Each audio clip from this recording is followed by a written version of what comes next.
Hello everyone, this is B-Bell Dan. Today I'm going to be making a prop that y'all have been requesting me to make, and that is Slappy's head from the Goosebumps series. Not only am I going to be making the head, but I'm also going to be taking a challenge that some of y'all have asked and requested for me to do, and that is for me to make one without using any expensive items or my 3D printer or anything like that. So I'm going to be trying to make it out of things that you find around the house and try to keep it as cheap as possible. So let's go ahead and get started. So the first thing that I need to go ahead and work on is the shell of the puppet head. I went into Blender, took a picture of Slappy off the internet, and I made a rudimentary 3D model of Slappy's head, and I used Blender's Papercraft plugin that you could use to go ahead and rip apart that model and flatten it out and have it to where I can print it out. And once you fold everything together and glue everything together, you should get that three-dimensional shape. There are several different templates that you can find online, free papercraft templates of heads and skulls and things that you can use online instead. I decided to make my own, therefore the end skull has the dimensions very similar to what we see Slappy have.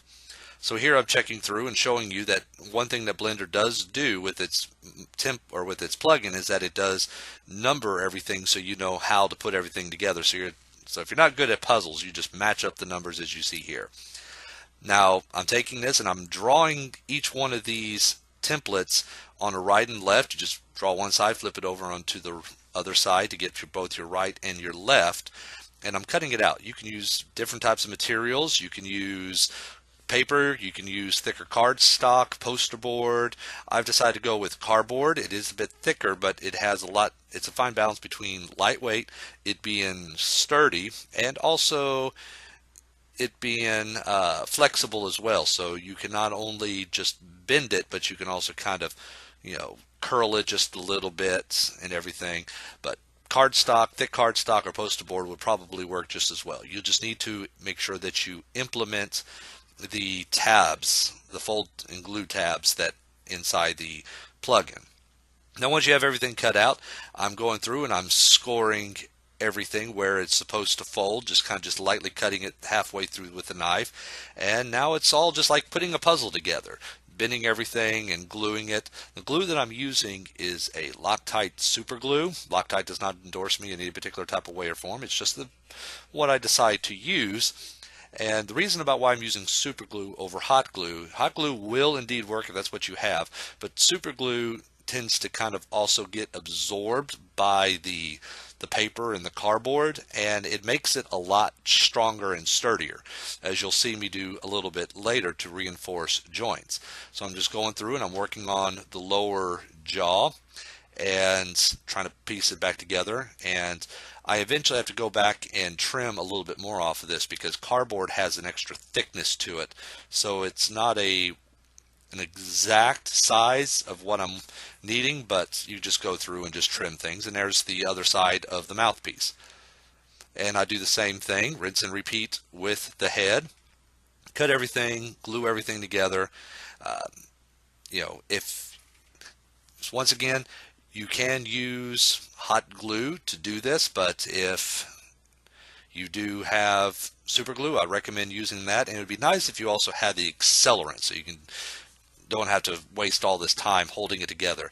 And I think through this entire project, this was probably the longest process. The most longest and tedious process was cutting all these pieces and putting them together. But after a couple of days of working on this, well, my spare time and everything, as you can see, I kind of just really load that up with glue. I want these joints to be very solid, but I also want it to try to be a little bit sturdier. Now I'm test fitting that lower mouth piece, that lower jaw right there into the head.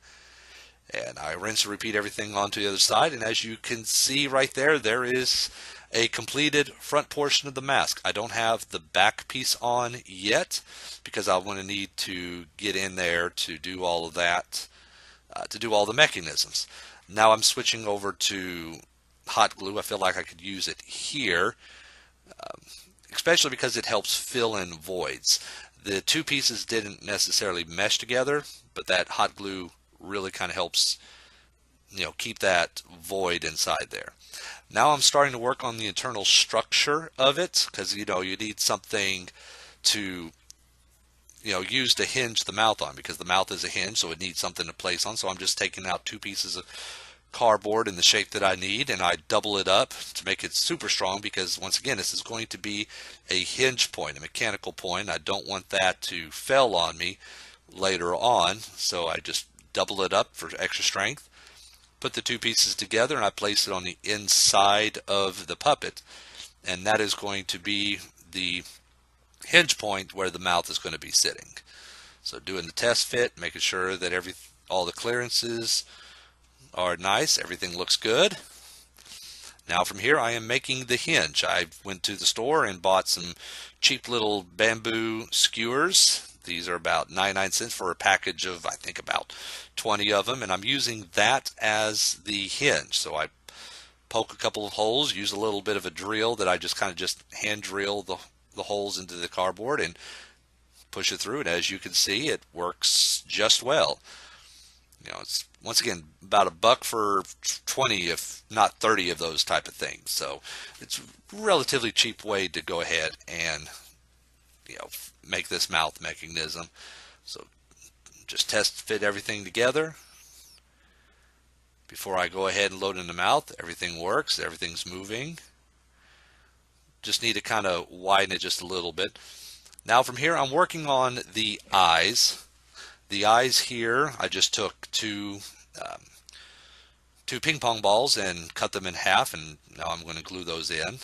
And one thing I forgot to mention, I forgot to record it, is on the mouthpiece I took a little bit of that super glue and I moved it, and I kind of glued around the holes that hinge point for the mouthpiece goes into, that skewer goes through, to strengthen that up. Oh wait, no, here it is. I did do it. I did record it. I lie.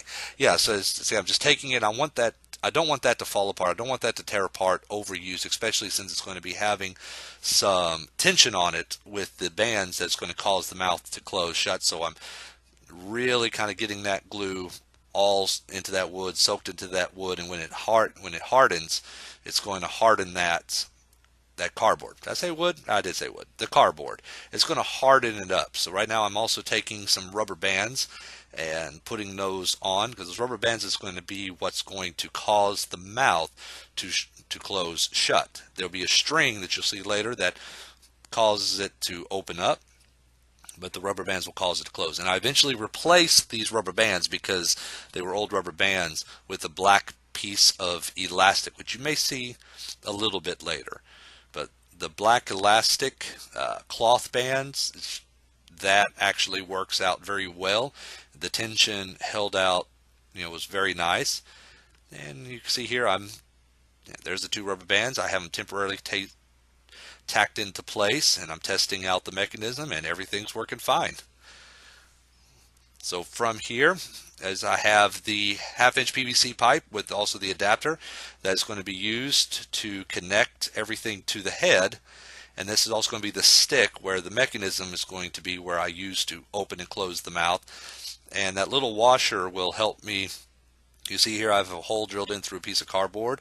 That cardboard is doubled up. I just screw that piece in, put that little washer on the top to secure it, and put the PVC pipe in there, and now I have the stick that I use to hold the neck and to turn the head, and what the mechanism is being held on to. I went also to the store and bought some more of this tubing here, and this tubing is what's going to be where the string, I'm going to just use plain string. You could use wire cable. I decided to use this, and normally what I would do here is I would go ahead and cut or drill holes through the pipe and put this tube through the PVC pipe, but I decided to go ahead and instead tape it onto the outside. So therefore, if you don't have access to a drill, or you're not comfortable with the drill, you could just simply wrap that piece around and tape it on. You see here I'm taping it on, and that's going to be a permanent as far as the life of the puppet's going to be. Taped it on and everything works. So I just take that other end of the string and glue that, use some hot glue to glue that onto the head.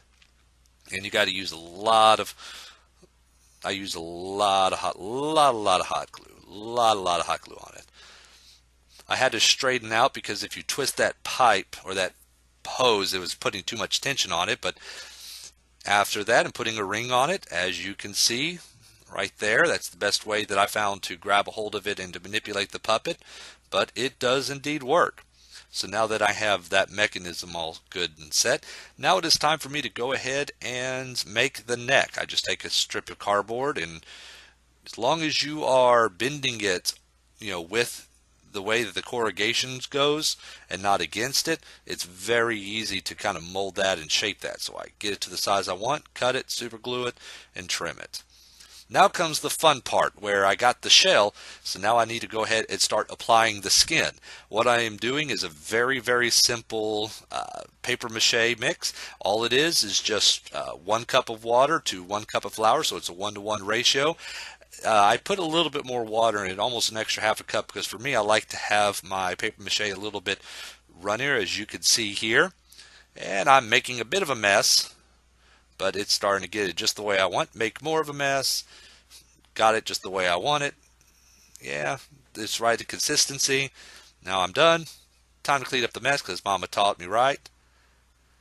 And now it's time to go ahead and take some newspaper. The newspaper was newspaper that I just got for free. Went down to the store and found some free papers that had a bunch of advertisements and coupons and stuff on it. So I'm going to take that and dip that into the paper mache and apply that on through the whole puppet as kind of a skin. I do 2 layers of this. I do 2 layers because I know that I'm going to eventually sand this down. So I wanted to go ahead and have enough layers to sand down. You could put more layers on. I just stuck with 3 because I'll be doing something else a little bit later. Same thing that I did with my Billy Puppet tutorial as well. So you just apply it on, rinse and repeat, keep doing it, and just trying to work everything into the fold. And as you can see, I'm just laying down a basic layer. I'm not going in and trying to bunch up a bunch of the paper and tape it down like I did with the Billy Puppet. I'm just right now just laying down a layer, and this is also going to help kind of make the puppet a lot stronger. When that surprisingly, if you've never mess with paper mache before, that paper mache when it dries, it's real tough. Now it's time for me to go ahead and work on the details, such as the cheeks, the nose, and everything. And so what I did is I went down to the store and I just bought some regular old toilet paper, and what I do is I rip it up, I dip it into the paper mache paste, and what you end up getting is something kind of like a paper mache clay.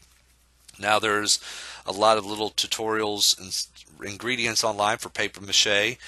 The best kind is for you to wet the paper and blend it up real good, almost into a fine pulp, and put it into the mixture that I made, plus also glue and some spackling paste or spackling drywall glue, and you get a very good real cheap clay. But I've decided to go ahead and go cheap with this. Works very well. The more resolution you want, depends on, or how much resolution you get out of this is all dependent on how much you tear up that toilet paper. If you don't tear it up, you're just going to get a big ball that you can't work with. But if you really kind of shred that paper up, you're going to get a lot of work. So I'm going through and I'm making his hairline, making his nose, making his cheeks, all the little details. This would be a process that I would normally use an epoxy clay or an air dry clay for to make. But this right here is a lot cheaper. It's the cost of flour, water, and free newspaper and toilet paper. Now once it dries, it is sandable. So I'm going through and I'm just trying to sand out at least all the details. Now at this point, depending on how much you sand it, depends on how good of a quality of a look that you get. At this point in time, I'm actually running out of time, so I don't sand it as well as I probably should. But it is very well sandable. It all depends about how much you shred up that toilet paper before you dip it into the paper mache paste, and how saturated that paper mache, that toilet paper gets. If you have it really shredded and really saturated, it sands very, very nicely.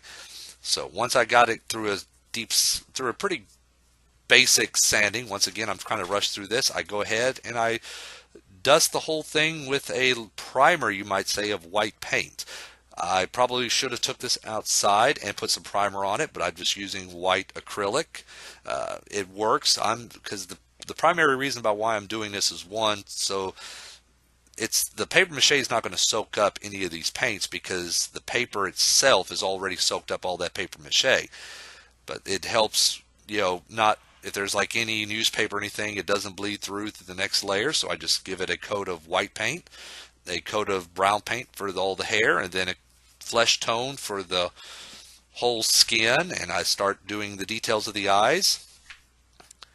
And you can see there parts with the newspaper, it's not showing through as much as it would, especially with the lighter color of the flesh tones, because I put on that white paint first. And now it's time to kind of put in the details. This is another point where you probably really need to try to take your time on if you want a good look, because the more time you put into the details, the more realistic it will look. Think back to the old days of gaming where you had a very simplified 3D model, very low-pesh model, but they got a lot of detail because of the texture you put on it. So if you put in shadows, you paint in little details, it makes something that looks simplified, and it makes it look a lot more elaborate. So if anything, the two parts that you want to really try to focus on, or the three parts, is your skinning with the paper mache clay, your sanding, and your detailing. As you can see here, the difference between the two sides. One side looks plain and one side doesn't. So after doing the other side, I now have a completed Billy head. Okay, everybody, and here is the finished product. Now, I know what some of y'all are probably saying. It doesn't necessarily look like any of the Slappies that we see, and I probably could have done a much better job, but that is not the point. The point is that I wanted to show that, yes, you can make a puppet head using very cheap, if not mostly free, items. Now, if I decided to spend a lot more time with it, I probably could have got it to look a lot better, either through the molding process with using the paper mache clay, or if I was to sand it down a lot more, put on some more layers. There's a lot of different things that I could have done differently. And I may come back and revisit and make a more proper Slappy head that looks more like one from the movies or from the series, using better methods, such as using the epoxy clay instead of the paper mache clay, maybe a couple of 3D printed items, a better trigger mechanism, and maybe even have it to where he has blinking eyes and moving eyebrows and stuff. Let me know in the comments if you would like to see me probably try to do that. But for all of y'all out there that doesn't have necessarily access to things like 3D printers or can afford to buy epoxy clays or anything like that, this is still a very good method that you can use to make your own puppet head. So go ahead and take these tips and these tricks that you've learned today and go out and make your own ventriloquist puppet head if you would like. But until then, this is Slappy, and I'm B-Belt Dan, and thank you for watching.